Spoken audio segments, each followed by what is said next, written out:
dana yarım senin dana hoppa. Oy, oy.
Kuzum gel.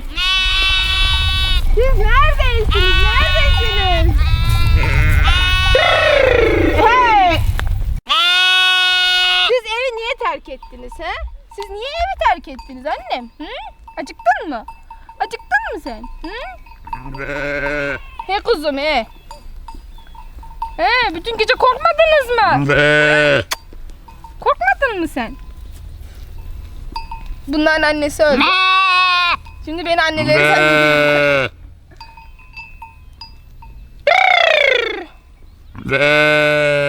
Ya kuzum. Her gün sabah erkenden kalkıp önce ineklerimi yemliyorum. Daha sonra oğlakları bırakıp onları orman tarafına sürüyoruz. Daha sonra koyunlarımın yanına giriyorum, onlara sesleniyorum. Çünkü burada özgürce yayılıyor onlar. Onları toparlıyorum, eve çadırdan tarafa yolluyorum. Onların işte eksikleri var mı yok mu onları kontrol ediyorum. Daha sonra yukarıya çıkıp dün ikindin sürdüğümüz keçilerimiz yani davarların gelişini bekliyoruz. Bugün biraz geç kaldılar. Muhtemelen dün yağmur yağmıştı. Havada biraz sisli. Onlar da biraz geç gelecekler. İnşallah gelirler. Gelmezse zirveye çıkmamız gerekecek. Çünkü orada herhangi bir yabani hayvan saldırısı olup olmadığını bilemiyoruz. Onu kontrol edeceğiz. Ama gelmeleri gerekiyor. Onları bekleyeceğiz şimdi. Oğlak görünüyor da akşamdan mı kalıyor? Yok oğlakları koyunlar bulmuş mu bilmiyorum orada görünüyor ama. Hey hey hey. Ben Ayşe Erden, Mersin Toroslar ilçesine bağlı Kayrakeşli köyünde yaşıyorum. 1996 yılının Temmuz ayının 15'inde Kayrakeşli köyünde dünyaya geldim.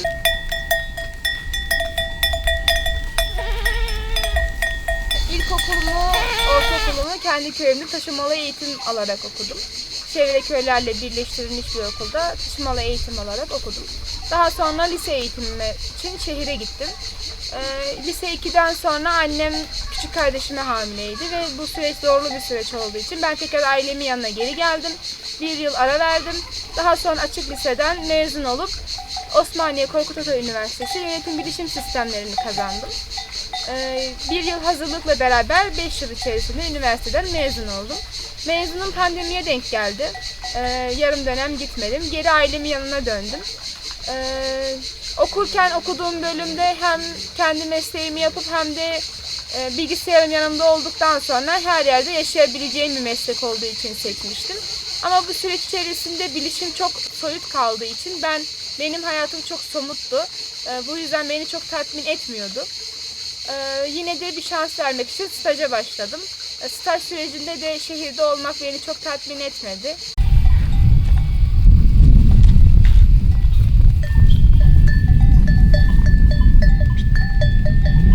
Tamam.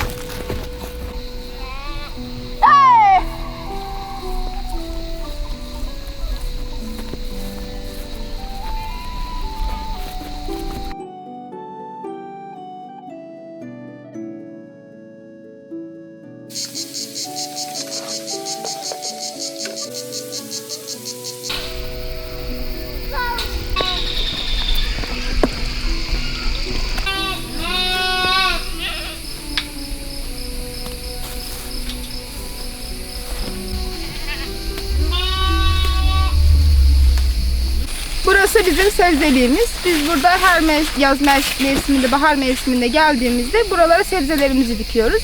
Genellikle atı tohum kullanmaya çalışıyoruz ve ilaçsız tarım yapıyoruz. Bu şekilde organik olarak sebzelerimizi yetiştiriyoruz. Ben her sabah yetiştirdiğimiz sebzelerden bir sepet topluyorum.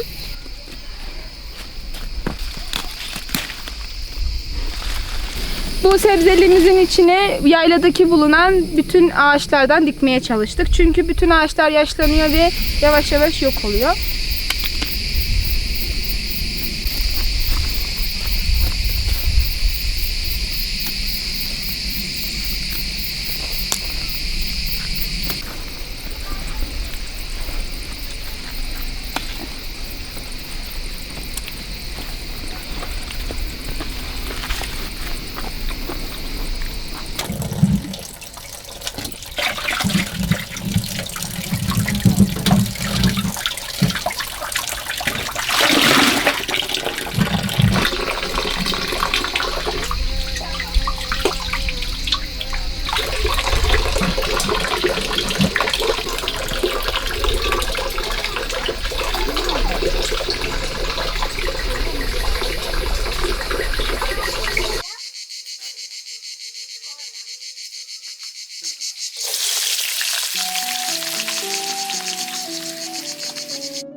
Bu yok soğuk şimdi de.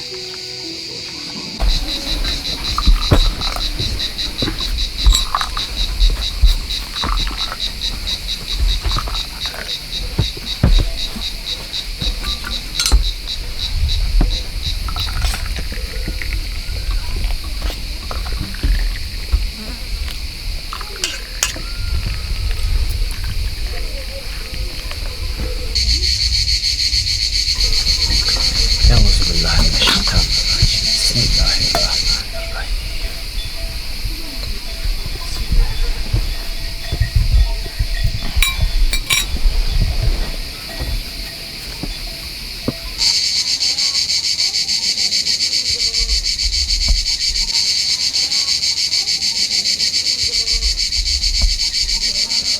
Ben çatala varsa kaptım geldi.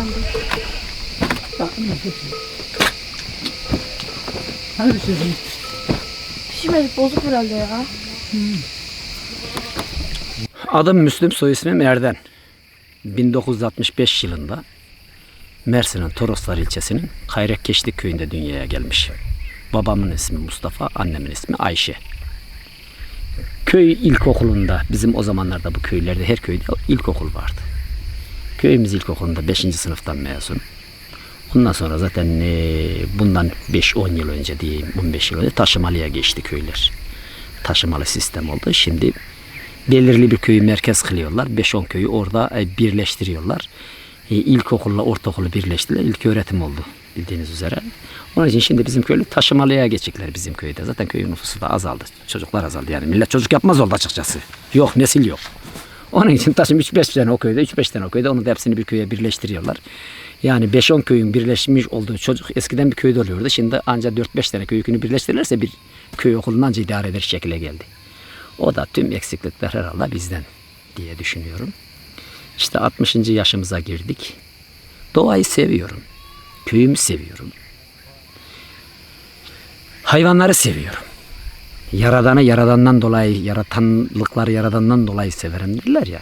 Onun için yaradanı sevdiğimiz için yarattığı kullarını da seviyoruz. Canlılarını seviyoruz. Onlara saygı duyuyoruz. Onları incitmemeye çalışıyoruz. Doğayı koruyoruz. Her şeyiyle seviyoruz. Yaşamayı seviyoruz ya. Mutluyuz, huzurluyuz. Şükretmesini biliyoruz en azından, elhamdülillah.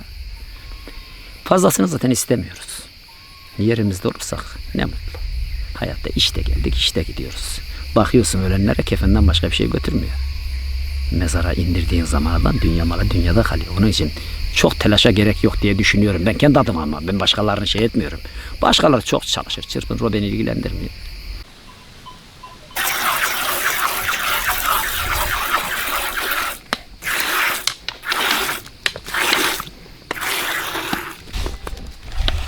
Sen neler kucağımda dur.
Bu kuzularımızın anneleri öldü. Deli 5 oldu. Bu yüzden biz de keçilere emdiriyoruz. O yüzden sürekli keçilerin altına dolanıyorlar.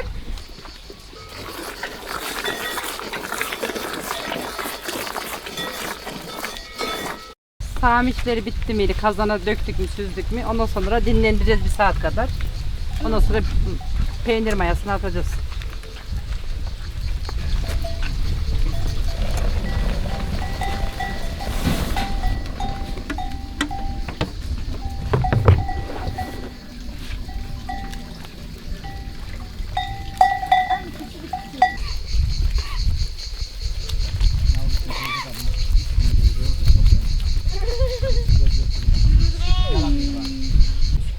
Benim adım Elif Nazlı, soyadım Erden. Ben 2012 doğumluyum. Hayvanlarla uğraşmayı seviyorum. Bunun yanında yani benim belirli keçilerim var. Onlara dal yedirmeyi, onlarla oynamayı, onları sevmeyi çok seviyorum. Onlar da beni çok seviyor, bunu biliyorum yani. Oy, oy, oy, oy. Aşkım. Okuldaki arkadaşlarımla aram iyi. Derslerim de gayet iyi yani bana göre. Arkadaşlarımın bazıları hayvanları merak ediyor. Mesela hayvanların doğum zamanları oluyor kışın. O zaman onları sevmeye geliyorlar. İşte okul çıkışı benim yanımda iniyorlar. Ondan sonra aileleri gelip götürüyor. Yani onlar da hayvanları görmüş oluyor. Onları çok sevmiş oluyor. Hayvanlar aram da çok iyi. Duygusal bir bağ var aramızda. İsimlerini biliyorlar. Çağırınca geliyorlar. Bu şekilde. Onlarla çok iyi geçiniyorum. Paşa gel. Gel oğlum. Gel paşa gel. Gel bakalım gel. Gel paşa. Aşkım. Balım gel. Gel paşa. Gel paşa. Oy. Oy. Oh canım oğlum. Yakışıklı oğlum. Ay çok seviyorum seni.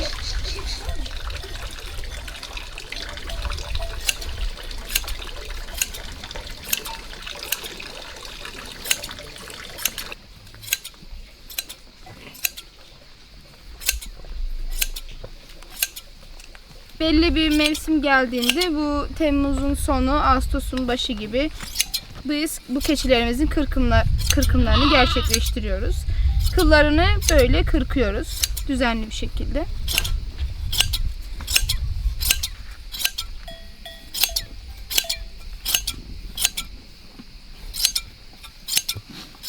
Şimdilerde bu kılın pek bir değeri kalmadı çünkü satıcısını bulamıyoruz.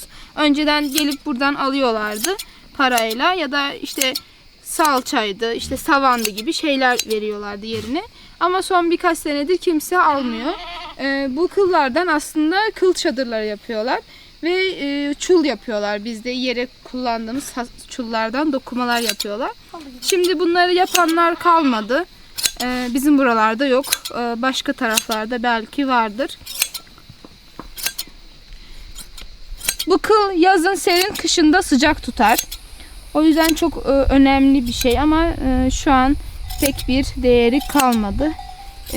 Milli servet aynı zamanda.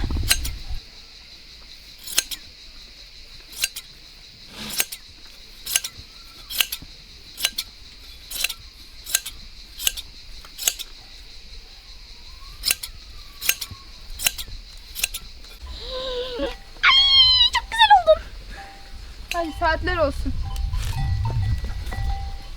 Hem şehir hayatını hem köy hayatını hem de yayla hayatını görmüş bir insan. Şehirde insanlar arasındaki iletişimin çoğunun kopuk olduğunu görüyorum. Çünkü üniversite hayatımı şehirde geçirdim. Çok fazla çalışmadım, şehirde yaşamadım. Sadece 5 yıllık bir üniversite hayatım olduğu süre içerisinde şehirde bulundum. Köyde de şu an bizim köyde çok fazla yerli insan kalmadı. Köydeki insanlar azalıyor, sürekli şehire göç ediyorlar. O yüzden köydeki iletişimler de böyle gittikçe kopuyor. Mesela ben size şimdi bir şey söyleyeceğim ve çok şaşıracaksınız. Kimse bizden uzun yıllardır yoğurt mayalamak için maya istemiyor. Arkadaş kimse yoğurt yapmıyor mu? Yani mesela bence köylülüğün bittiğinin en temel şeyi bu yani. Çünkü ben uzun süredir fark ediyorum ki kimse bizden yoğurt mayası istemiyor.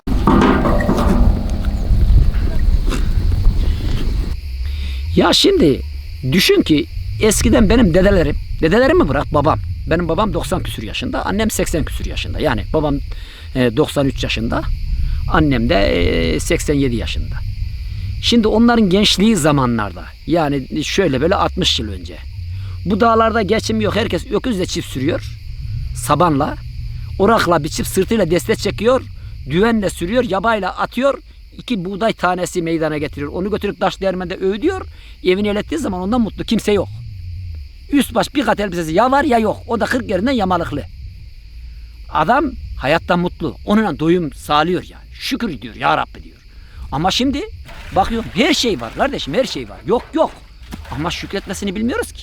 Aza kanaat eden yok. Aza kanaat etmiyoruz. Şükretmesini bilmiyoruz. Elhamdülillah demesini bilmiyoruz. Bir açgözlülük var. Adamın elbisesi var. Düşün ki aç elbise dolabı dolu. Giymediği elbise var ya. Giymemiş. Nedir? Arkadaşını birinde görmüş veya internette görmüş. Almış gelmiş dolabına asmış duruyor. Ayakkabı. Bir arkadaşını da görmüş veya internette görmüş. Sipariş ediyor. Alıyor getiriyor koyuyor dolapta duruyor. Aç dolabında sürüsüyle ayakkabısı var. Sürüsüyle elbisesi var. Sürüsüyle çantası var. Kullanmıyor. Neden? Bu müsriflik. Aslında düşündüğünüz zaman bunlar haram. Başkalarının hakkına ediyorsun. Giriyorsun sen. Ama düşünen yok kardeşim. Şükretmesini bilmiyoruz. Başta biz şükretmesini öğreneceğiz. Şükretmesini bildikten sonra, kanaatkar olduktan sonra elhamdülillah bu ülkenin sırtı yere gelmez.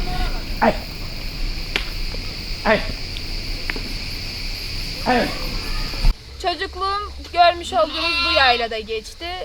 Kışları köye gitsek de yazın çoğunu ve hemen hemen her yazı burada geçirdik. Burada bizden başka komşumuz yoktu genel olarak. Biz hep kardeşlerimle birlikte burada büyüdük. Bizim burada arkadaşlarımız, keçilerimiz, koyunlarımız, buradaki sincap, işte koçmar. Bunlar bizim arkadaşlarımız. Biz bunlarla arkadaşlık yaptık. Burada kendi annem, babamın çok eskiden ataları da burada yaşamışlar. Kendi onların diktiği ağaçlar, meyve ağaçları hala burada devam ediyor. Biz de onların meyvelerini yiyerek bu topraklarda büyüdük. Çocukluğum çok mutlu geçti. Ailemle sürekli iç içeydik. Okul sezonunda, ilkbahar yani bahar sezonunda babaannemin yanında kalsak da genel olarak hep ailemle birlikteydik. Babam çok şen şakrak bir insan. Sürekli yazın özellikle biz burada olduğumuzda akşamları bize masal anlatır. Daha çok burada yaşadığı çocukluğunu anlatır. Biz de onu dinlemeye bayılıyoruz. Çünkü bulunduğumuz yerlerde elektrik yok. Televizyondan ve internetten uzak bir yerdeyiz.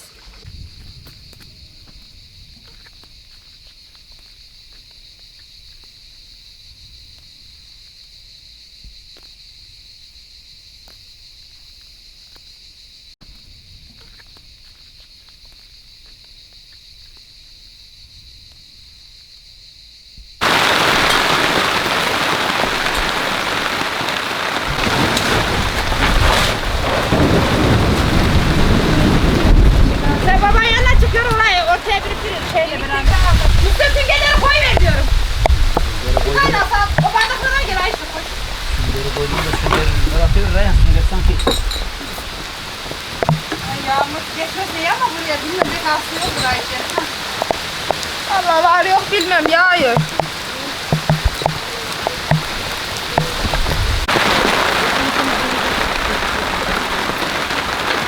Allah. Tatlı bir Allah, hayırlı bir Allah. Ya. Ayşe bunda ne var burada? Yağmur böyle gelir işte. Tamam. Bereket yağıyor maşallah. Kurban olayım Allah'a. Bunu hiç taratmıyor. Tozdan kurtaracak bizi.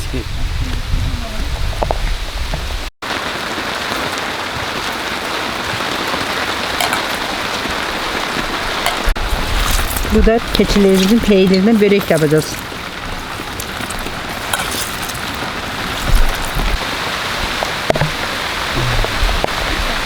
Belki aslı yoktur ya. Çilesi malum ıslanmadı daha önce burası.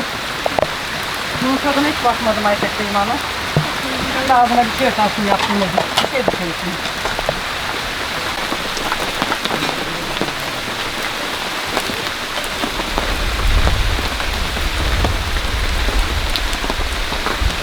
Ha Aladağ güneş doğdu Ayşe. Ona yapacak bir şey yok. Bak şu an bana su değmiyor. Sen otur buraya, burada yaz. Sopa getirelim de onun üstüne bir şey. Anneciğim o su değil, o normal şeyi. Oraya öbür tarafa yapayım mı benim üstüme atmasın. Kapatalım böyle düzleştirelim. Vurduktur öyle akar içindeki suları kalmaz. Su yok anneciğim, nem ıslanmış ya o akıyor. Buranlar yağmur yağdı böyle oldu işte.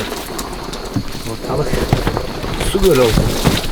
Biz de buranın üstünü suyunu alıyoruz ki rüzgar esinde kaldırıyor bazen olumsuz zamanda.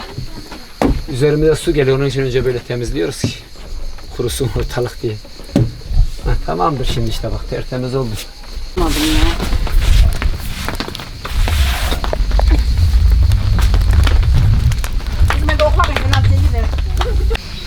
Üstüne yeni limon döktüm ben onu iyi.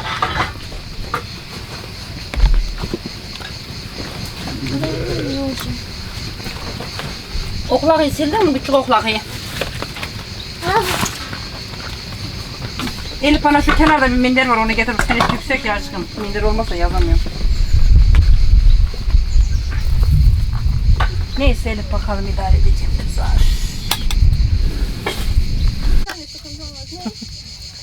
Şuraya koy dedim ateşe de. Şimdi yanır.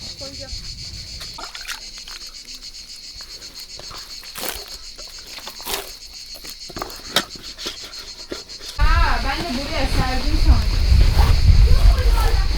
Elif orada kocaman neti görür müsün? Ben ne yapayım? Havada yağmur, tarlada çamur, ver Allah'ım merkezin gibi.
Bak.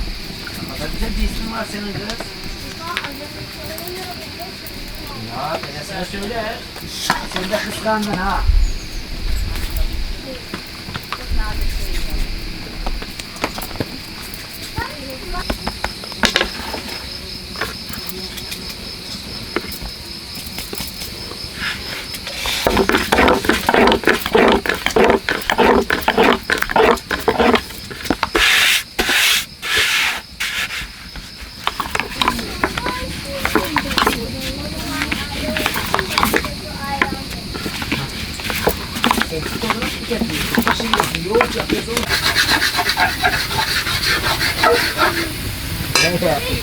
Ablasıyla bu da oğlakları gider. Yani herkes bir şey sevmek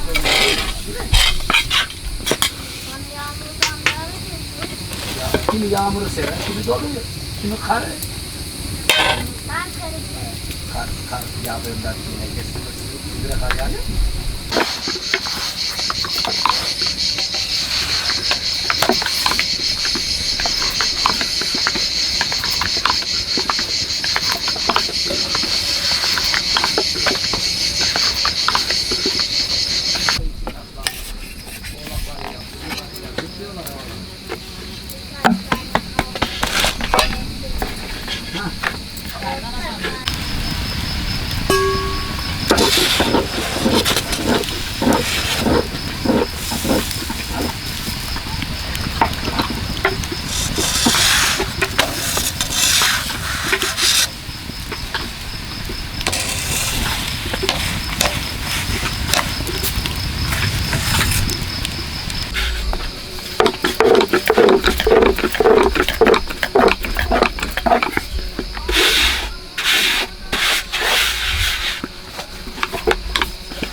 Getir kızım.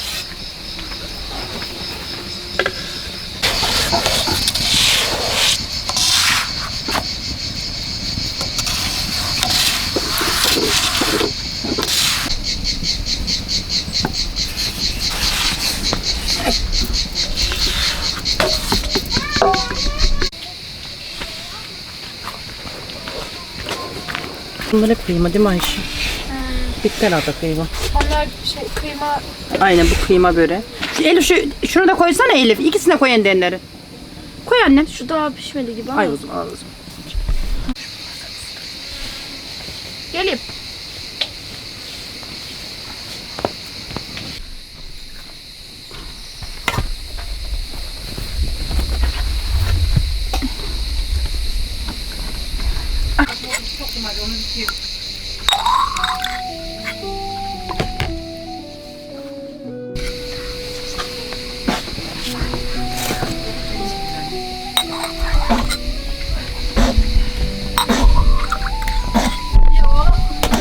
Euzubillahimineşşeytanirracim. Bismillahirrahmanirrahim.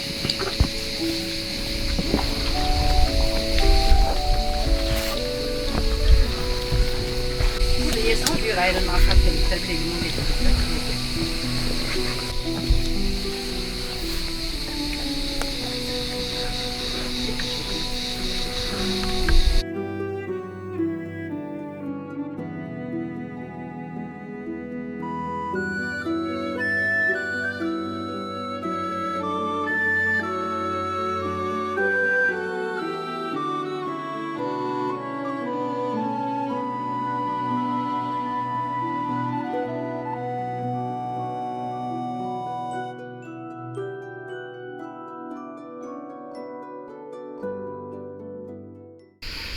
Önce inanç.